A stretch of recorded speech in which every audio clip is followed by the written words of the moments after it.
Present. Point taken. Commissioner Gavahi?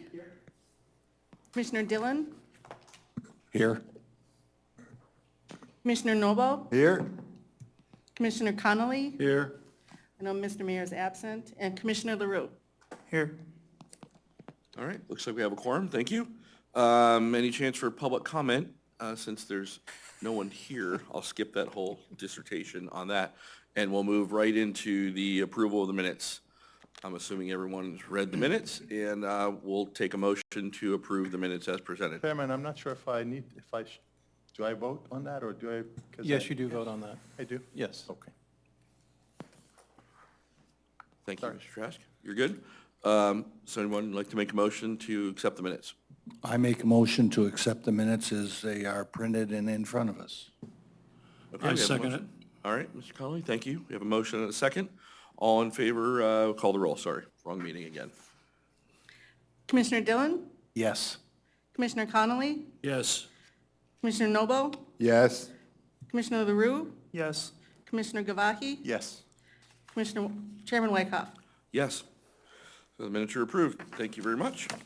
On to item 5 on the agenda, new business. We have ordinance 2023-09, increase in the notice requirement for development agreement applications.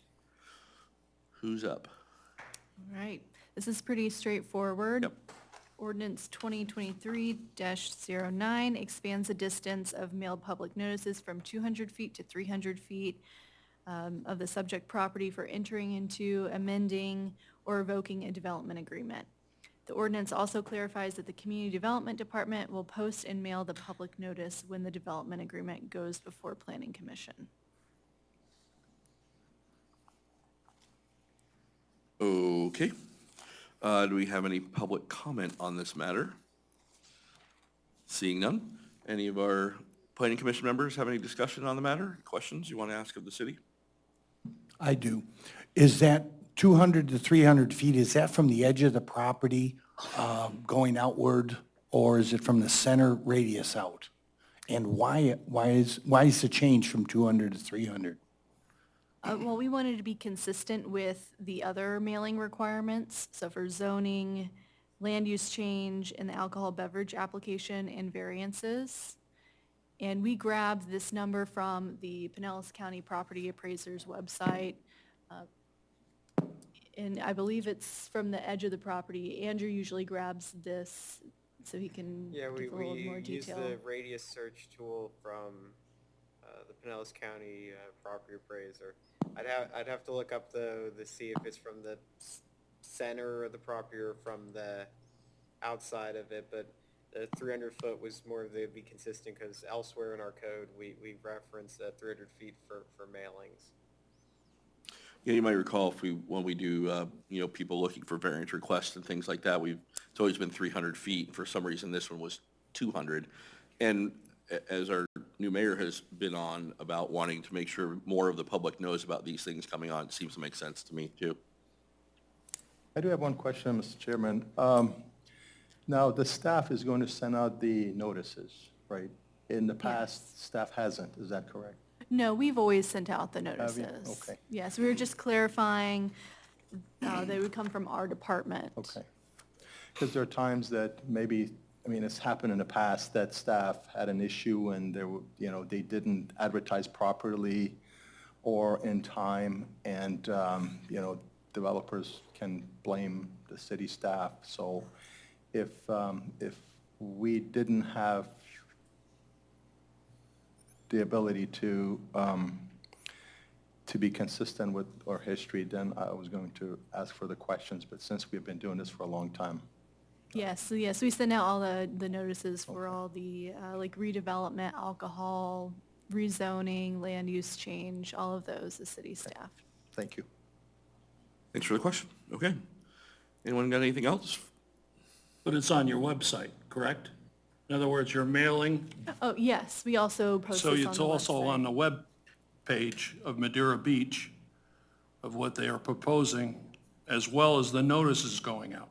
We also post the property and post Correct. here as well. The notices are considered legal document being on a website, not necessarily, but, it has to be mailed out and stamped and, Yeah, everything else is going to be as it was and as it is for other changes, where it's got to be posted in our locations that are noted in the Yes, ordinances. none of that's changing. Yeah, no, all we're doing, this is just expanding the number of people that are going to get the direct mail notice. Great. Any other discussion on it? Or someone want to bring a motion to approve or not? I make a motion that we accept ordinance 2023-09 as written. Okay, thank you, Mr. Noble. We have a motion. Anyone want to second that? I second the motion. Thank you, Mr. Dillon. Any discussion on the motion? Seeing none, let's call the roll. Commissioner Noble? Yes. Commissioner Dillon? Yes. Commissioner Connolly? Yes. Commissioner LaRue? Yes. Commissioner Gavahi? yes. Chairman Wyckoff? Yes. All right. That one passed unanimously. Thank you. On to 5B, ordinance 2023-10, amendment to Chapter 110, alcoholic beverage permit application fee. Take it away.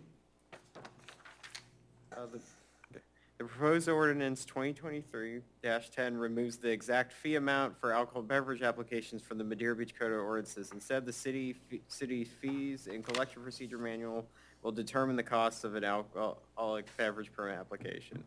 By referencing the city's fees and collection procedure manual instead of stating the exact fee amount, the alcohol beverage permit application fee can be adjusted without needing to change the fee amount within the code. The ability to adjust the alcohol beverage permit application without amending the code will save on staff time and notices to amend the code and make it easier to adjust costs every time we update the fees and collections procedure manual. Staff recommends approval of ordinance 2023-10. Attached to the memo is the ordinance, and we sent Ford Pinellas a copy, and they said these subjects are not addressed by the countywide rules, therefore the city's amendments do not require consistency review. Okay, great. So we're staying in the good graces of Forward Pinellas, which is, we like to do that. I mean, from what I can see, it just looks like we're taking it out of the code and putting it in the fee schedule, so it is easier to change. Otherwise, we have to change the code, go through that whole process, right? Yes, Is that the that's impetus behind correct. this? Just makes it a little simpler. A little more flexible? Yes. Well, I thought we did this like a few months ago.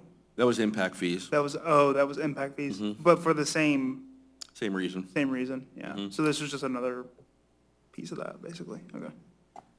Yeah, I think as costs go up or change or go down, God forbid, won't happen, but as costs change, this just refers to the fee schedule, which is an administrative change, versus having to go back and do this every time and bring a code forward and change the code. The fee schedule will also have to go to BOC for, Right, but it's For one less approval. step in the exactly, it's one less process. step. Okay. Any other questions for Andrew or Jenny? Looking for a motion. I'll stick with it here and make a motion. Ordinance That's the chair. 2023-10. I make a motion that we accept it as written according to city staff. All right, we got a motion, I second the motion. and we have a second for Mr. Dillon. Thank you. Any questions on the motion as we have it presented? Let's call the roll. Commissioner Noble? Yes. Commissioner Dillon? Yes. Commissioner Connolly? Yes. Commissioner LaRue? Yes, Commissioner Gavahi? Yes. Chairman Wyckoff? Yes. That motion passes unanimously. Thank you. Next item on the agenda, 5C, ordinance 2023-12, the amendment to LDR definition of a portable sign. Who's Right. got this one? Ordinance 2023-12 updates the definition of portable sign to follow the Federal Appeals Court ruling. The case ruled that It is a First Amendment right for citizens to be able to carry non-commercial speech signs in public areas such as sidewalks and parks. This ordinance clarifies that a sign not bearing a commercial message, which is carried by a person, whether worn or held by hand, shall not be considered a prohibited portable sign. These signs shall be permitted to be carried in any location such person is otherwise lawfully allowed to be present. This includes the city's sidewalks and parks. All right, so it appears we're encouraging peaceful protests at this point, right? Or is there a driving force behind this in some way, or is just for clarity, or? I think Just it's out of just curiosity. clarity, Mr. Trask. I can jump in. It's kind of, we're taking the step of making sure that the code is in place, it's been changed, so that nobody can challenge it based upon that case that was heard for North Fort Myers. So it's a proactive approach to changing the code, taking out a couple of words and then adding the sentence. So this was brought forward by me and my law firm. We've asked every city that has a similar type definition of portable sign to change their code, so we can take this as a proactive step to prevent litigation. Perfect. Yeah. Exactly what I was looking for. Thank you. What is a commercial message? Would that be somebody advertising a restaurant or something, or? The answer is yes. And it would, for example, Caddies, we're open from 9 to 11. That's providing a commercial message. It's providing the fact that they're a commercial establishment and they're open these hours. That would be a commercial message. Okay. And someone with a sign that says "Save the Whales" is not. That is correct. And before, there was a possibility of that argument that someone holding a sign in a public park with a non-commercial message would be considered a violation of the code. And so we're just cleaning that up to make sure that people can do that without being in violation. Yeah. Good enough. Thank you for the explanation. Any other questions from our planning commission? If not, we can look for the person to the left of me to make a motion. I'll make a motion. Ordinance 2023-12. I make a motion, we accept it as written. Makes sense? All right. Second.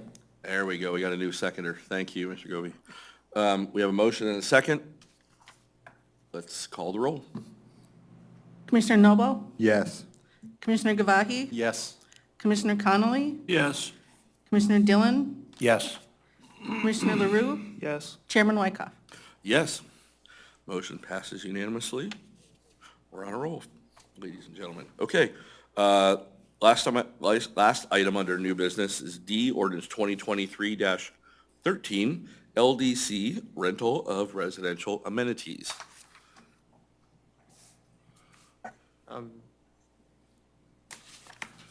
Home amenity rentals have the potential to create negative impacts on residential neighborhoods by generating additional traffic, noise, and disruptive behavior. Ordinance 2023-13 prohibits the owner or authorized agent of an owner of a residential property from renting or leasing any amenity, feature, or structure other than a dwelling. Ordinance 2023-13 defines amenity, feature, or structure as including but is not limited to sheds, garages, driveways, rooftops, attics, pools, spas, saunas, putting greens, sports courts, gazebos, or front, rear, or side yards. Commercial and other areas of Madeira Beach that currently allow for renting or leasing recreation or event facilities would not be affected by this ordinance. Staff recommends approval of ordinance 2023-13. Attached is the ordinance itself and the letter from Forward Pinellas saying they don't need to do consistency review of it. Okay, thank you. My question is, I mean, it's not specifically mentioned, but it says it's not limited to. Are we talking about boat docks as well for those on the waterfront? I think those are already prohibited, aren't they? Or does that get wrapped into If this it's a one? commercial venture. Now, BOC, this was brought to a BOC workshop, I believe it was last Wednesday. They did discuss putting in or taking out renting your docks. And they were talking about bringing that as a separate ordinance and having a further discussion on what they would want with dock rentals. So right now, BOC was suggesting to leave it as is and then later on bring a separate ordinance to address that. My concern, if there is one, is just that it says any structure. So technically, a dock is a structure. So here's the issue. The city is the enforcement agency. So if the city receives a complaint and we don't want to enforce it because we don't believe it fits within that particular provision of the code, we would not be enforcing it. We would not bring a special magistrate action. We wouldn't have the sheriff go out and cite. So we are the enforcement part of this. So I don't see that to be an issue. Okay. Just a little bit more background as to what this was really about. This is what we call our Swimply ordinance. Okay, you may have heard that term. It may in the newspaper over the last couple of years. It all started with a app that was renting pools. They would find somebody that had a pool in their backyard, and they would schedule parties and rent out just the pool. And the purpose of this ordinance is to pick up that situation and address some other things. People renting their driveways out or their rooftop or whatever, or their side yard for a wedding. Now, that doesn't mean that if it's your own personal wedding or a family member, that's a non-issue. But this is for basically leasing it out and listing it for a commercial use. So we tried to pick up everything when we drafted it. We think it's pretty broad to pick up the things that we're concerned about. But we were afraid to just use the list without adding the terms but not limited to, because there may be something that we're not thinking about right now. That doesn't mean that we can't change the code in the future to add them to the list, but we're uncomfortable of not leaving a little bit of an open there. Okay. I appreciate that explanation. It makes sense. I think the matter then is going to be in the enforcement, make sure it's consistent so you don't find yourself on the wrong side of a selective enforcement type thing or anything like that. Right. I agree. Okay. Any other questions? So like on Pelican Lane, you have some residential and they rent out their parking during certain events. Does that mean they will no longer be allowed? That's in our district. So that's renting out their driveway. So if it fits within the definition, the answer would be that that could possibly be a violation. We would need to know a little bit more of the details, but it more than likely would fall within this code section. Interesting. Okay. I know we did deal with the parking issue on Pelican Lane, or it had become an item of discussion. And I think what happened is we found that they went and got licensed to use certain areas or told to stop, depending on which one it was. Yeah, I don't know if it's still held up or whatever, but I know in the past they said, okay, 3 times a year or 4 for different events, you can park without having a permit. If you could put a few people in for the seafood fest. So I was just wondering if that was. So that would be a way to avoid this particular provision. If there was a special event category and the special event allowed certain things to happen during this certain period of time, so and I'm not sure that's the way it currently reads, I have to research it, but that would be a way to avoid this. It would start out with, notwithstanding other code provisions that prohibit this, you're allowed to do it during this period of time. So that may be the reasoning behind allowing it as renting out driveways in the past, because that would be a violation of the code anyhow, I would believe, notwithstanding this particular section. So do you know at this time if there's anything grandfathered in? Because that's what you just kind of explained. Yeah, so I'm not talking about grandfathering. If it was illegal to begin with, no matter how long you've been doing it, it's never going to be a legal, non-conforming use, okay? Right. I've been doing it for 10 years. Well, you've been doing it wrong for 10 years. Yeah, that's the bottom line. It has to be illegal. In other words, it was legal at the time when the code changed. We're going to allow you to continue to do it until you stop doing it for a year, And then when you stop doing it for a year, well, now you're going to need to come You've into lost your compliance. privilege, You yeah. lost your privilege, Okay, yeah. perfect. Perfect explanation, thank you. All right, any other questions? So we've had to, I guess, deal with code enforcement on some of these issues. Well, the city's the enforcement arm of this, which would go through code enforcement magistrate, or the sheriff citing them, I'm depending on just what the saying, violation is. what prompted this would be issues that have happened in the past. It's a proactive approach to prohibiting the use of private amenities on residential lots for commercial purposes. It's another, like the last code provision, it's a proactive approach to stop it before it starts. Yeah, because I do know during COVID, people were doing it, like, everybody's locked down, right? So you go rent somebody's backyard for the day that had a pool, and you'd go throw your barbecue in somebody else's yard because they had a pool. That was like, that was really a thing. And there were apps for it and all that sort of thing. So I think it's pretty heads up by you guys doing that, to catch it before it catches on here. Because we already have, the issues with short-term rentals in general. This is just like a little side spin off of that as well, and I think it's very smart to catch it in advance. Cool, okay. Anybody for any more? So whoever makes the motion would have to also state, except special occasions?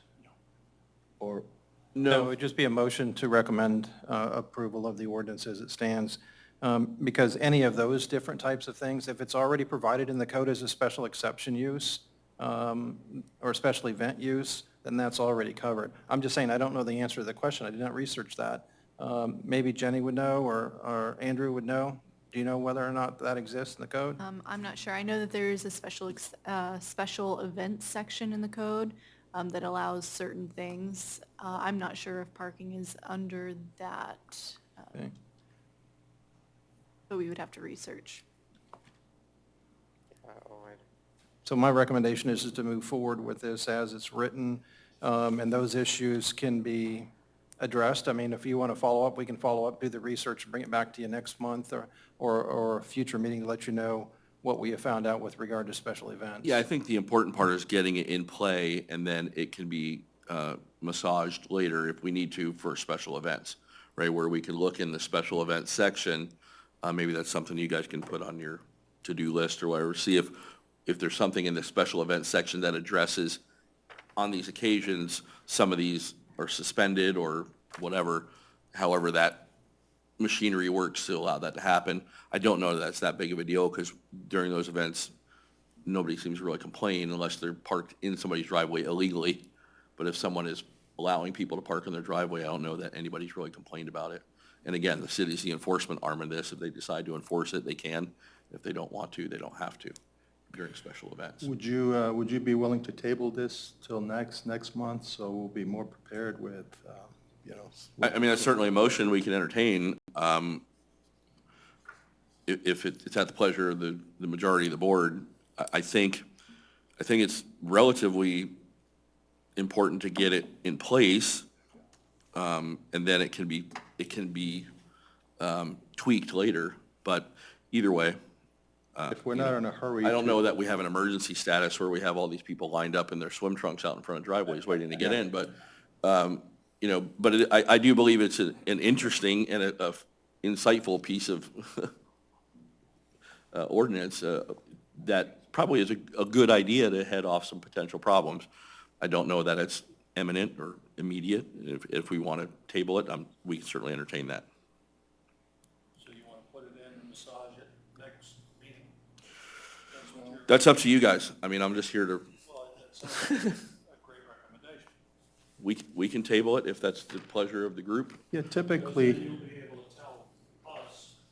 Yes, we can do a little bit more research. Yeah, Special events. I'm hearing that there's like a couple of things that, and I know there's some level of discernment because the city enforces it and you probably have to receive a complaint or anything to that matter, right?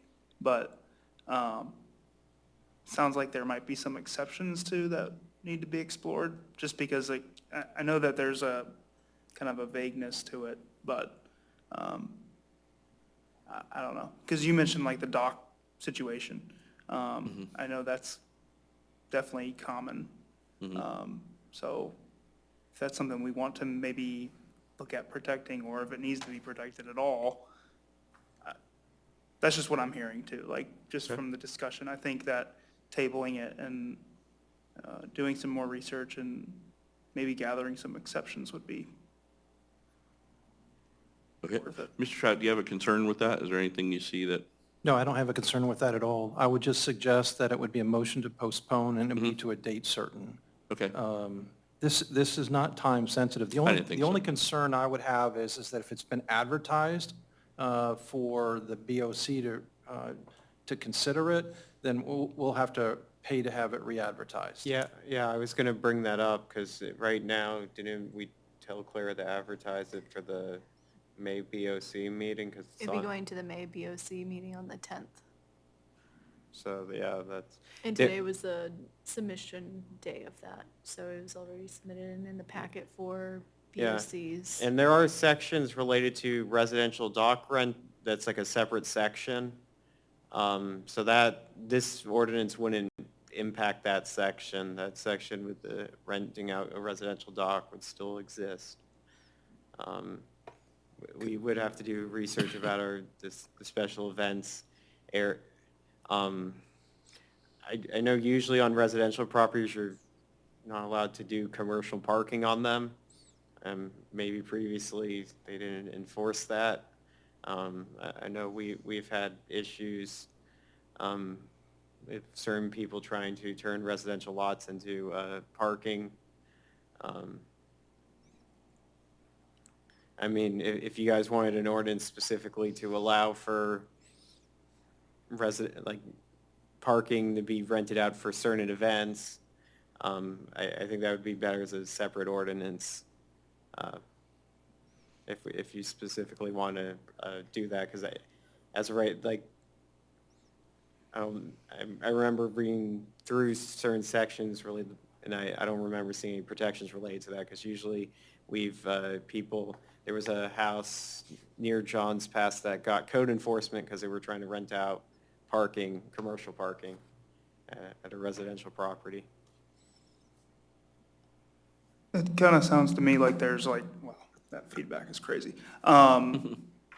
Sounds to me like there's maybe 2 ordinance sections that we need to confirm on, and there's a meeting coming up on the 10th, and we're sitting here in this meeting, and I feel like maybe we should just look for it right now. I mean, as part of this discussion, instead of tabling it for a month.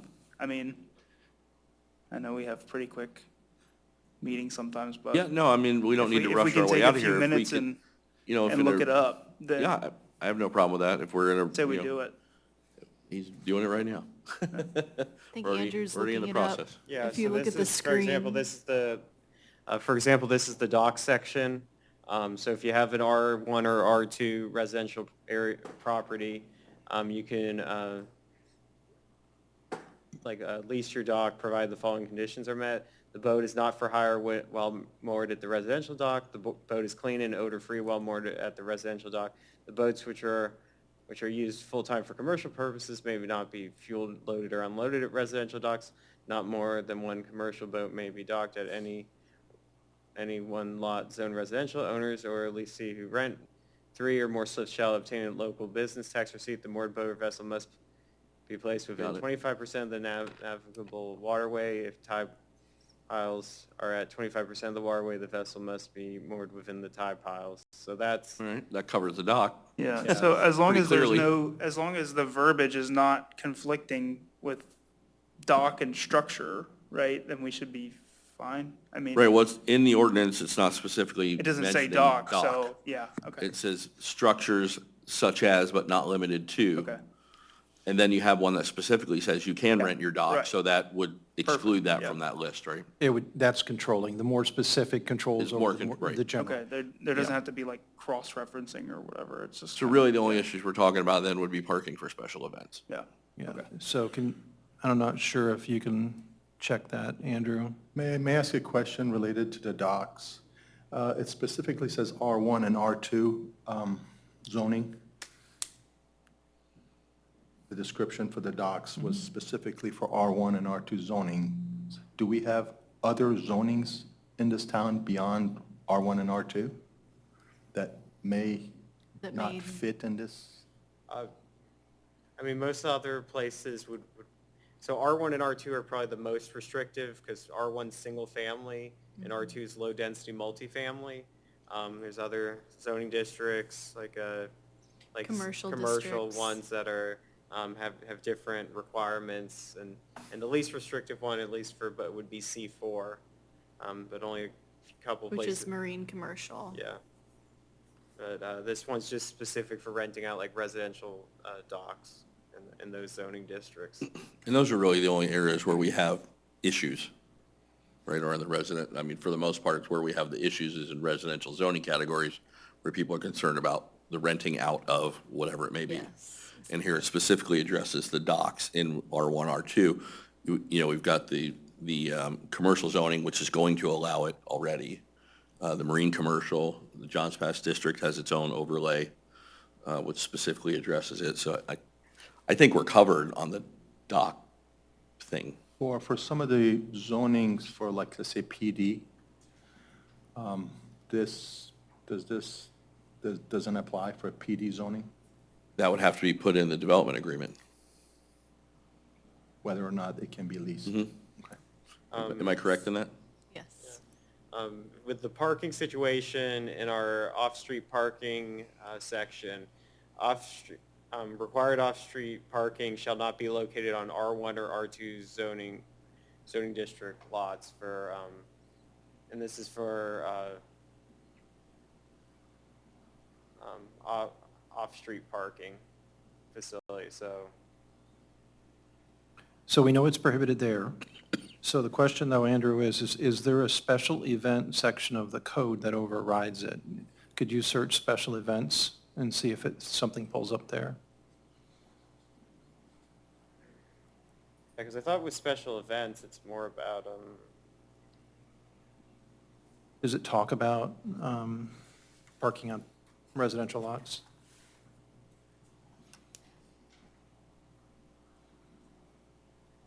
Adequate off-street parking is available. Does a special events need a permit? Yes.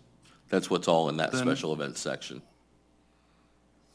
The question, though, is that in my trying to cover Mr. Noble's question relative to his question about parking on residential lots, we've kind of jumped into another section here, yeah.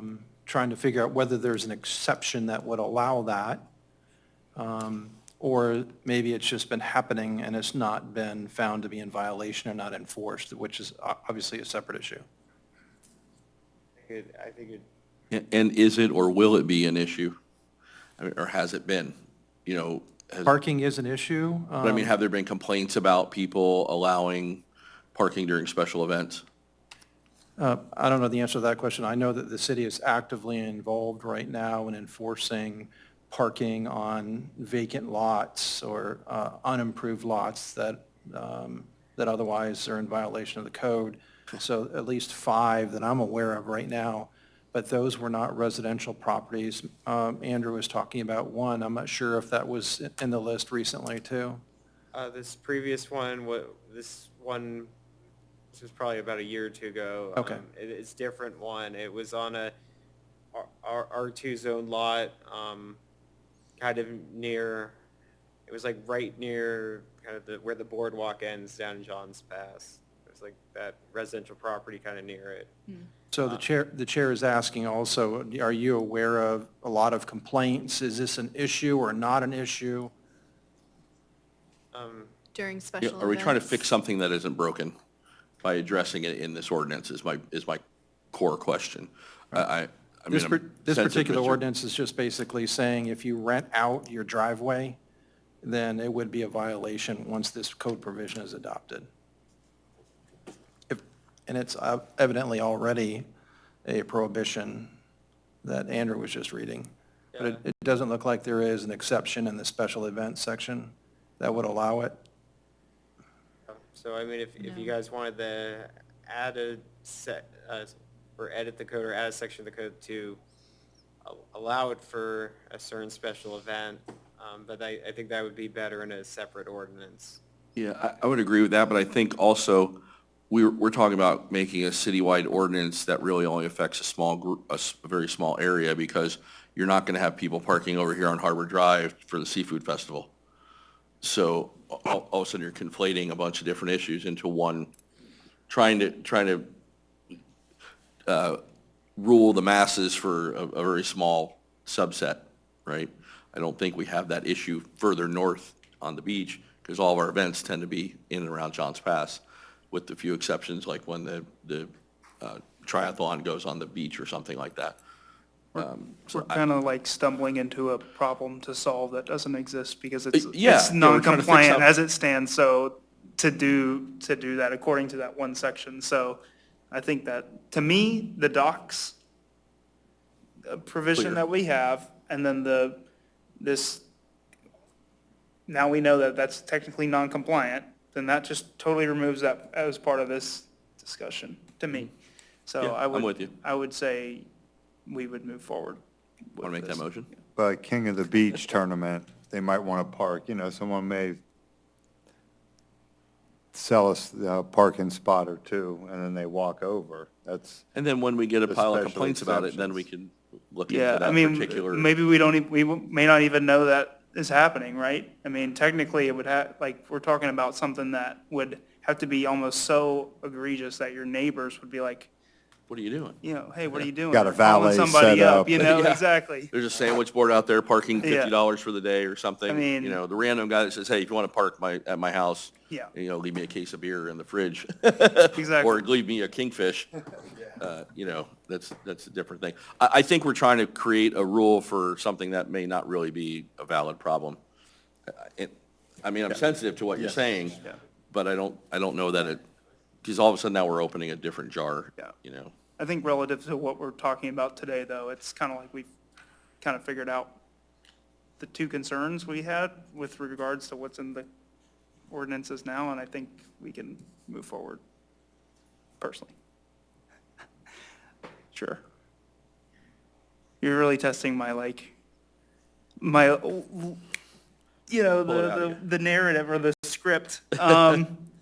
And I don't have the number in front of me, so, and I can't read it from here. 2023-13. Oh, thank you so much. Yeah, I motion to approve ordinance 2023-13, LDC rental of residential amenities as it is presented. Thank you. We have a motion. I need a second. I'll second it. Thank you, Mr. Connolly. Motion and a second. Any questions on the motion at hand? Let's call the roll, please. Commissioner LaRue? Yes. Commissioner Connolly? Yes. Commissioner Dillon? Yes. Commissioner Noble? yes, Gavahi? Nay. Chairman Wyckoff? Yes.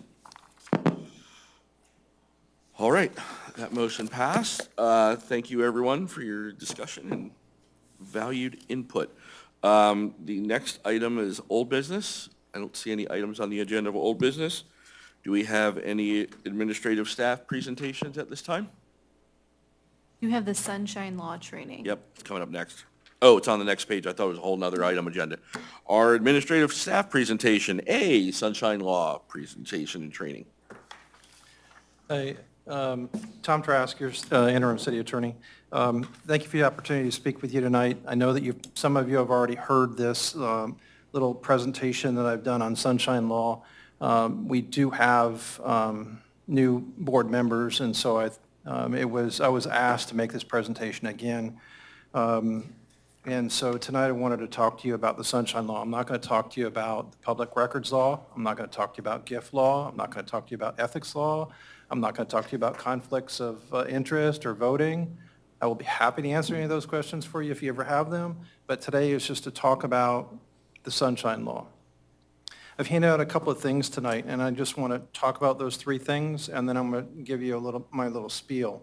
So the first thing is at the very top, the ordinance, which is the sunshine law. It's the ordinance, the statute that's titled 286.011, Public Meetings and Records, Public Inspection, Criminal and Civil Penalties. That's the sunshine law, and I'll talk about that in a second. I also handed out a really recent sunshine law opinion out of the 4th District, the Paris versus State of Florida. you'll get a kick out of this, and I wanted to read some of it to you, to tell you a little bit about the problems that could be found if you get wrapped up in them. And so I want to make sure that we prevent you from getting wrapped up into them. The last thing that I handed out was this little guide to the Sunshine Amendment and Code of Ethics. This is really a brochure that the state puts out. I like to hand them out. It sets out some information about the Sunshine Law. It also talks about the disclosures. And you remember you fill out a Form 1 disclosure to be on this board. It talks about that. It talks about the gift law and some other things. But it's an easy handout. It's something that I thought that you may want to take a look at. So those are the three things that I've handed out tonight. And I wanted to start out with the reasons why we have the Sunshine Law and what it actually is. So prior to 1968, we did not have a provision in the Florida Constitution that really addressed the Sunshine Law and Public Records Law. But the Constitution was changed in Article 1, Section 24, and it added a provision that talks about open meetings and open public records. That constitutional provision was ultimately codified in this state statute and in a couple of other ones. The one we're going to talk about tonight, we're again not going to talk about public records, but we are going to talk about the Sunshine Law. What is it? It's a provision in the state statute that says if there's a meeting, and I'm sorry I look in this direction, okay, but if there's a meeting of two of you or more about an issue that would ultimately come back before this board for action to be taken on it, that meeting has to be noticed and needs to be open to the public, and minutes need to be taken. So is that meeting always a meeting where two of you are in the same room at the same time? No. It could be a phone call. It could be an email. It could be a text. It could be a social media post, which is the big thing these days. If there is a conversation back and forth between two of you on the same board, that would be a violation, and it's going to come back before this board for actual action, that is going to be a violation of the Sunshine Law. So as an example, if we have Mr. Wyckoff in Winn-Dixie, and he's picking up his groceries, and Mr. Conley comes up to Mr. Wyckoff and says, hey, we've got a meeting. It's going to be on Monday night. You know, I've been reading through the agenda, and I don't necessarily think I can support item number 3, and here's the reason why. And then Mr. Wyckoff responds, I have the same issues with it, and here's my thinking on that. Obviously, that's a violation of the Sunshine Law. So it could happen at any place, at any time, and so we want to make sure that you don't put yourself into a situation where you actually have that situation, where you are actually talking about an agendized item. That doesn't mean that Mr. Conley and Mr. Wyckoff can't talk about the Rays, can't talk about their kids or their grandkids, can't talk about, you know, any other thing that is not going to come before this board, and that often happens. But I will caution you that any time that you're together and you're having a conversation, there is always going to be someone out there that's listening over your shoulder and thinking that they're hearing things that either didn't take place or they believe something must have happened because the two of you were talking. And so my suggestion is that you avoid any situation you're putting yourself into where there could be an argument that you violated the Sunshine Law. So the 3 things, open to the public, that's one item. Here you can see that we're in the commission chambers. There's doors for the public to come through, to come into the meeting. The doors are not locked. You don't have to go through a metal detector. You don't necessarily have to give your name if you don't want to when you come in here. So that is open to the public. Notice needs to be given of the meeting, and you'll know that you get your packet ahead of time. And I'm not so sure how far in advance that you get it, but the Attorney General has opined that in situations other than special meetings and emergency situations, there should be at least 7 days' notice of each meeting that you have. And so I'm sure that city staff will provide that, at least that 7 days' notice. If we can give more, then we give more, and you put yourself into a better situation. We know that you're not in control of that, city staff is in control of that, but I want to let you know that that is part of the Sunshine Law. The last thing, minutes must be taken of the meeting, and they must be promptly prepared. So you can see that in your packet today, you had the minutes of the April 4th meeting. Today is May the 1st, so the minutes have been transcribed and have been provided to you for your consideration and approval, and they were approved tonight. What type of minutes are they? Do they have to be verbatim? No. The law only requires that minutes be taken to reflect the motion made, who made it is a good thing, the person who seconded it, and ultimately how the motion was resolved. Was it voted up or down? Is there a requirement to have a lot of discussion in the minutes as to what exactly happened and what each commissioner or each board member was saying? The answer is no. It only requires the real action to be taken to be in the minutes. That doesn't mean that city staff or the city clerk, whoever's preparing the minutes for the particular board or committee, doesn't give more information, but they're not legally required to do that.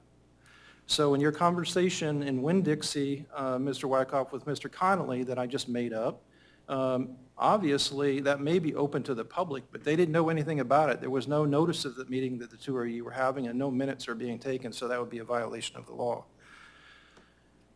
One of the big things that we're seeing in the local government attorneys' offices is social media posts.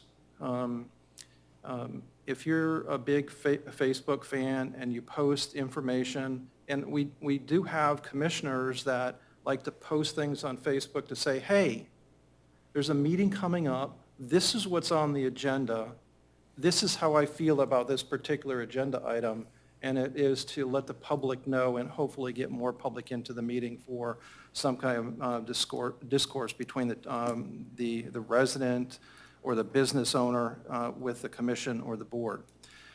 The problem with that is that if there's a response from someone on the same board or committee saying, yeah, I'm reading his post and I'm hearing what he says, but this is the real situation going on, and here's my comments on it. Is that a violation of the Sunshine Law? Absolutely. So who's in violation of the Sunshine Law? Is it the person who pushed that original post, or is it the person who was responding to the post? The answer is both are now in violation of the Sunshine Law. So what does that mean? You know, I didn't go over the specifics as to a violation, what actually happens. Well, the state attorney brings a complaint in criminal court, and the consequences are 6 months in jail and a $500 fine if you're found to be in violation of that particular statute. So it's really, really important that you don't put yourself into a situation with an email, a text, a phone call, a conversation, a social media post, where someone's going to respond to it and you have no control over it. So really, really important. Now I want to talk to you about this Paris case that came out, and it's hilarious how dysfunctional something can be. And I want to read a couple of excerpts from this. This opinion came out of the 4th District Court of Appeal April 12th. So we're about 3 weeks since this opinion came out. And let me give you the details. I'm just going to read portions of the opinion. After the city of Sebastian city manager announced a cancellation of a properly noticed council meeting, 3 council members, including the appellant Pamela Paris, held a meeting anyway, during which they voted to terminate the employment of the city manager, the city attorney, and the city clerk, and voted to remove the mayor and replace them with Paris's co-defendant, Damian Gilliams. Based upon this meeting, Paris and Gilliams were charged with violating Section 286011. That's the Sunshine Law. So a properly noticed meeting was canceled by the city manager. They decided that they were going to have the meeting anyhow. They sat down in the commission chambers with locked doors so you couldn't freely walk into the meeting and held the meeting. I'm not going to go through all the specifics of the actual factual information. It's a great read. It's scary how people can do things that they know is in violation of the law. But there's a couple things I wanted to read from the opinion so that you understand how serious this is. So Judge Sicklin entered his opinion. It's called a concurring opinion, and I'm on page 13 if you want to follow me. Judge Sicklin says, I think it's important to issue a clarion call to the hundreds of Florida public officials who are subject to the Sunshine Law. Indeed, as more and more individuals become Floridians and engage in civic involvement, our new citizens need to be fully aware of Florida's Sunshine Law. Council members Paris and Gilliams, it seems unlikely in this unfortunate series of events that former Sebastian City Council members Pamela Paris and Damian Gilliams would have ever thought it imaginable that they would now be appealing criminal convictions for which they have been sentenced to serve jail time of 2 months and 6 months respectively. The judge goes on, after now engaging in significant research on the law itself, plus sitting for oral argument on the topic in January, I have developed a concern that some government officials subject to the Sunshine Law may not fully appreciate the law's meaning and or the possible criminal penalties that lie in wait for those who carelessly fail to fully comprehend the Sunshine Law and abide by it. And this baffling complacency is not for want of official publications, including the current 360-page Government and the Sunshine Manual provided or prepared by the Florida Attorney General. And by the way, that's what this looks like. It's produced, and any commissioner, and if you would like a copy of it, I'm sure the city would be happy to provide you with a copy of it, and it talks about the Sunshine Law. The scenario in this case is alarming. 3 duly elected members of the Sebastian City Council who are not allowed to privately discuss foreseeable government issues did so anyway. Whether 2 or more officials privately discuss in any manner whatsoever foreseeable issue of any magnitude inside the other's office, or at a coffee shop, or in the spectator audience of a child's soccer match, or at a statewide education conference, or by quick text, or whether they do so through surrogates, such as aides, friends, relatives, or other government officials, or whether, as in this case, they decide spontaneously to convene an unannounced rally or meeting so long as 2 or more are involved, these are all distinctions without a difference. And every individual unauthorized private discussion between 2 or more officials along the way constitutes an individual statutory crime against each person, with each separate charge carrying a possibility of 60 days in the county jail plus the $500 fine. I think I said 6 months earlier. It's 60 days for each act. So what are the takeaways that the judge said? He gave a list of them. I've never seen anything like this before. Here are the judge's takeaways. Number 1, meetings of 2 or more fellow government officials who are subject to the Sunshine Law are not allowed if any words of any type pertaining to any possible foreseeable issue will be communicated in any way unless they are open to the public to whom a reasonable notice has been provided.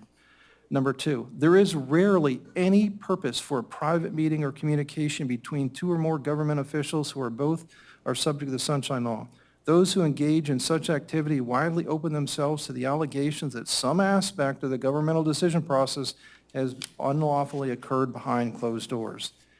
Any aspect of the decisional process, ranging from whether to conduct a meeting in the first instance, to the concept of terminating administrative staff, to the seemingly inane decision as to which government officials will even make a motion to begin an open public discussion, is part of official decisional process and must be wide open and advertised in advance to the public.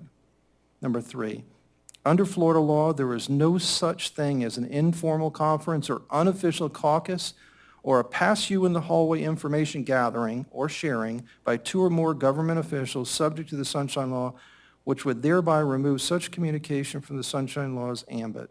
Indeed, such innocuous meetings have been held to be illegal and nothing short of unlawful crystallization of secret decisions to a point just short of public discussion and ceremonial acceptance. And whether done personally or through surrogates such as aid to aid, such meetings are illegal under the Florida Sunshine Law. Number 4, any attempt to distinguish between formal, informal, ministerial, informational gathering only, or just listening meeting between two or more government officials for purposes of determining whether the Sunshine Law applies is by itself alien to the law's design, exposing it to the very evasions which it was designed to prevent. Just a couple more. Because a violation of the Florida Sunshine Law can be investigated and charged as a crime, all of those law enforcement and prosecutorial techniques, such as the issuance of subpoenas for cell phone records, is but a signature away.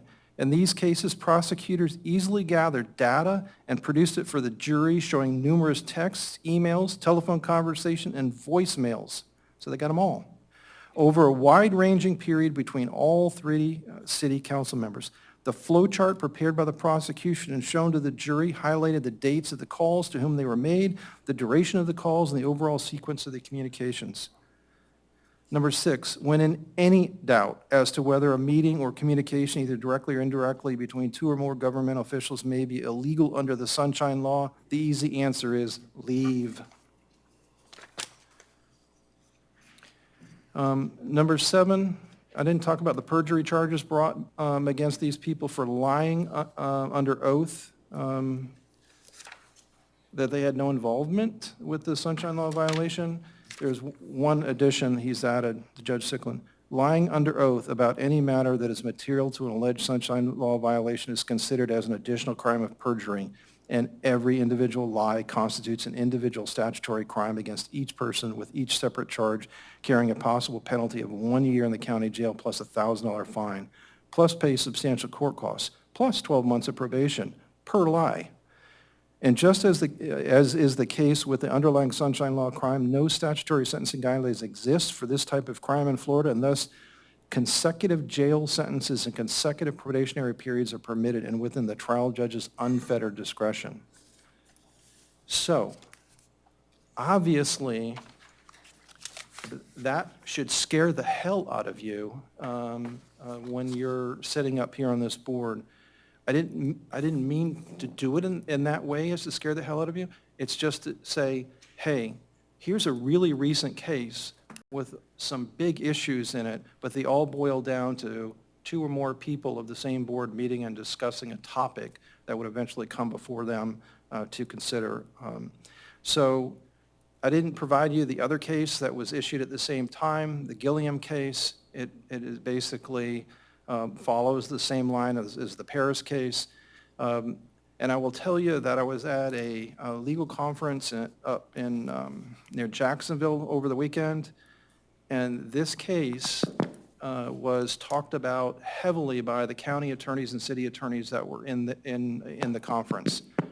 This is a big deal, and so I'm sure that other lawyers that do government law will also be referencing this case.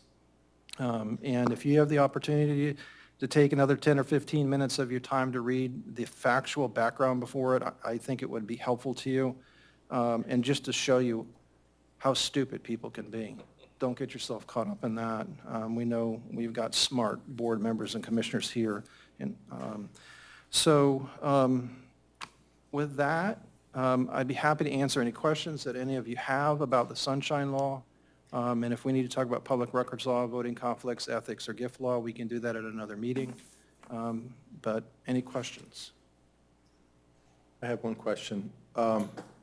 Let's say if there's a case coming up and the developer or whoever's involved with that particular project that's coming on the following hearing, if they call me, let's say, would I say, I'm sorry, I can't talk about this, or do I listen and say nothing, or? Okay, well, that's not a Sunshine Law violation. That's a question about ex parte contact for a quasi-judicial hearing. And Hush, I would suggest to you that the best way to approach that would be to not take the call. Just say, thank you very much. We're going to consider the application at this meeting that's coming up on this date. And we don't want to get into a situation where I'm conflicted out because I've had an ex parte contact that hasn't been disclosed. So even if it's not quasi-judicial, you still treat it the same way? No, I'm saying to you, if it is quasi-judicial, that's the way you would do it, because it would be an ex parte contact. If it was a non-quasi-judicial matter, yes, you can absolutely do that. You can talk to the public. The question is, if it's going to be legislative or not quasi-judicial at one point and eventually becomes quasi-judicial because of the change in the application, that's where you may run into an issue or a conflict. So, anything else? No? I wonder why we can't get people to fill. No, Well, it's a good reminder for all of us, for sure. Yeah. If that isn't an issue, if you're running for city commission, the law is going to change relative to disclosure there too. You fill out a disclosure Form 1, which is fairly minimal. This is who I have my mortgage with, this is where I have my 401K, and this is where my bank is. Now there is going to be a lot more specific information that commissioners are going to have to provide when that becomes in effect, which I believe is shortly. So, but it is more difficult these days to find people to fill these positions because of all these issues that you have to deal with. So thank you for what you do, all of you. Thank you for helping us along the way, too. We really appreciate it. I got one quick question. So this was basically against the 3 people that held the closed meeting? Correct. Yep. Interesting. All right. Any questions about our sunshine law scare tactic presentation? No, I appreciate it. It's a great reminder. We definitely, need to be aware of everything that we're doing, and just the mere vision of 2 of us in the same place creates potential conflict or raises Appearance of concerns, it. appearances of conflict. So I know we appreciate that for sure. Under the next item is planning commission discussion. We didn't have anything on the agenda, but I would like to ask, I know when Commissioner Brooks left our board and became a commissioner, we now, I believe, do not have a first vice chairperson. So we may need to visit that topic at our next meeting. Okay, If we'll you'll put that If on you'll the put that meeting. on our next meeting agenda, I think that would be a good idea. Because I think you're second vice chairperson, okay.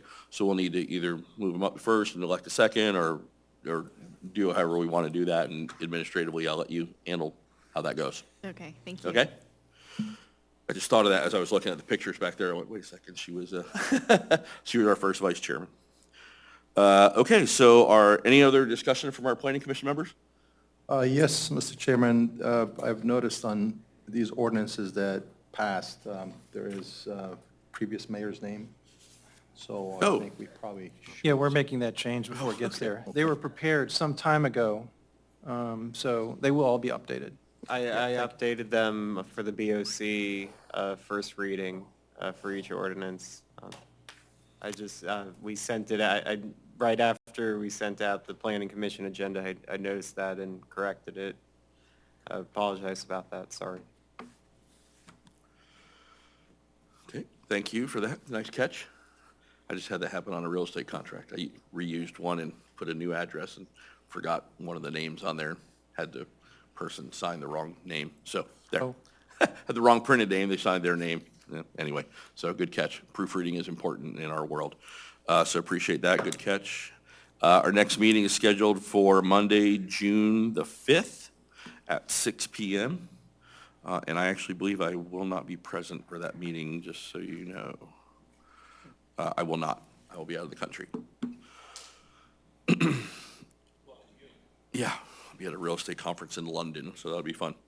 Any informational materials besides what we've already been presented from our city? Anything going?